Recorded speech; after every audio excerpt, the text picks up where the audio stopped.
Media TV, siku zote tunazidi kawaida. Lakini katika mwendelezo huo wa msako ambao unaendelea katika mkoa huu wa Mbeya, Jeshi la Polisi mkoa wa Mbeya linamshikilia Mwinyi Juma Shipuka. Huyu ana umri wa miaka 36. Huyu ni mkazi wa Soweto B na anashikiliwa kwa tuhuma za kupatikana na silaha bunduki aina ya shotgun bila kibali.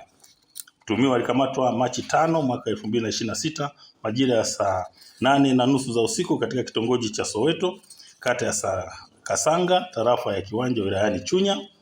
Huyo alikamatwa akiwa na hiyo silaha iliyokatwa mtutu ikiwa na risasi za 8 za shotgun zenye kaliba ya milimita 12.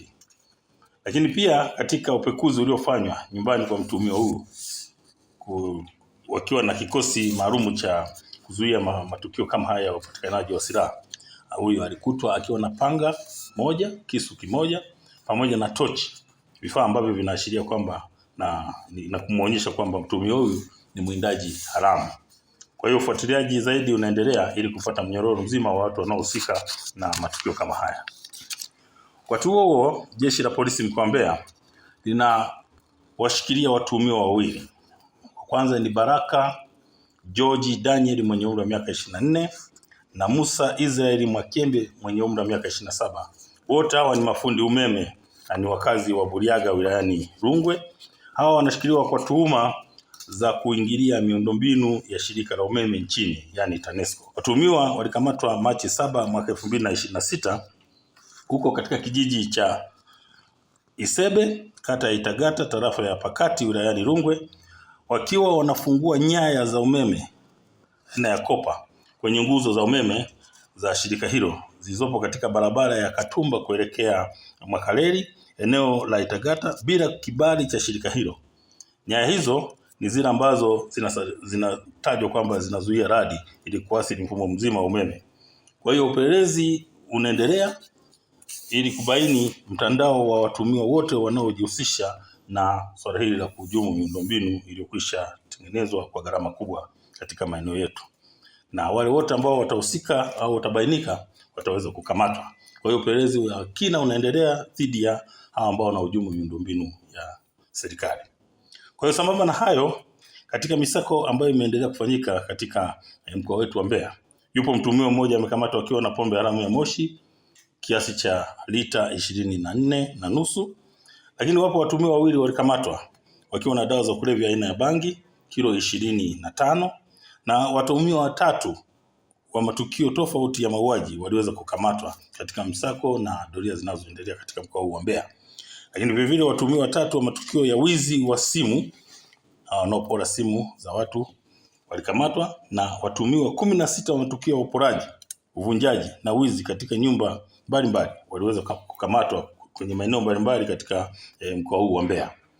Kwa hiyo Jeshi la Polisi mkoa wa Mbeya linatoa rai au wito kwa wananchi na jamii nzima ya mkoa wa Mbeya, kwanza kutunza rasilimali za taifa kwa ustawi na faida ya kizazi cha sasa na baadaye.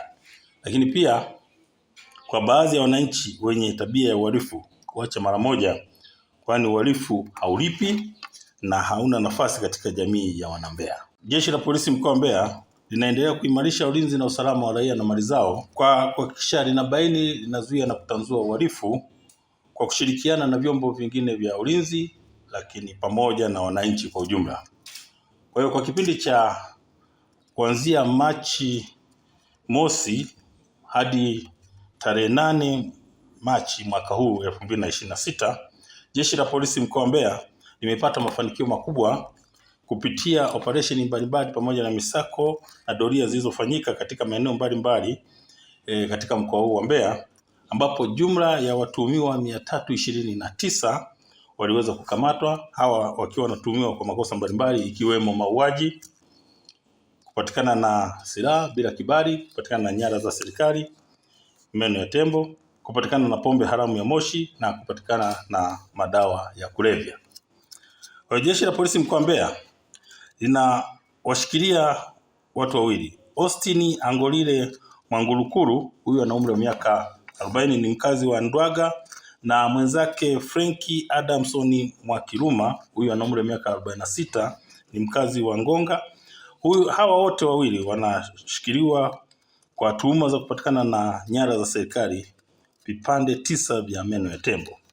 Watuhumiwa walikamatwa Machi 5 mwaka 2026 majira ya saa 9:30 alasiri katika nyumba ya kulala wageni iliyopo kitongoji cha Jonat, kata ya Mikoroshini, tarafa ya Unyakyusa, wilaya ya Kyela, katika mkoa huu wa Mbeya.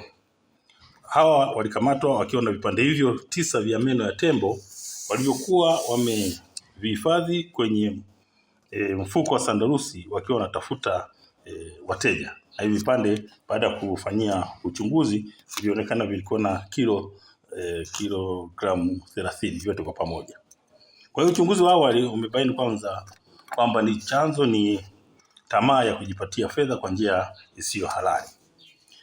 Jeshi la polisi mkoa wa Mbeya pia mnamo tarehe 5 mwezi wa 3 mwaka 2026 majira ya saa 8:30 za mchana huko katika pori la hifadhi la Rukwati, eneo linalojulikana Muhesi, katika kijiji na kata ya Kambikatoto, walifanikiwa kukamata silaha moja, bunduki aina ya RK62 ambayo namba zake zilikuwa zimefutwa, ikiwa na risasi 2 zenye kaliba ya milimita 7.62, ambapo katika harakati za ukamataji mtuhumiwa alifanikiwa kutoroka kabla hajawekwa nguvuni. Kwa hiyo kwa sababu tayari taarifa zilikwisha tufikia, mtuhumiwa huyu amekwisha fahamika jina lake, anafahamika kwa jina kwamba ni Sukari George, na baada ya kutoroka uchunguzi sasa wa awali umebaini kuwa huyu mtuhumiwa alikuwa ni mwindaji haramu, na msako mkali mpaka sasa unaendelea kwa ajili ya kumtafuta ili aweze kukamatwa na kutiwa nguvuni ili aweze kuendelea na shtaka lake hili la kupatikana na silaha. Kupata taarifa zetu, subscribe channel yetu ambayo ipo YouTube na ubonyeze kengele. Utakuwa wa kwanza kupata taarifa zetu.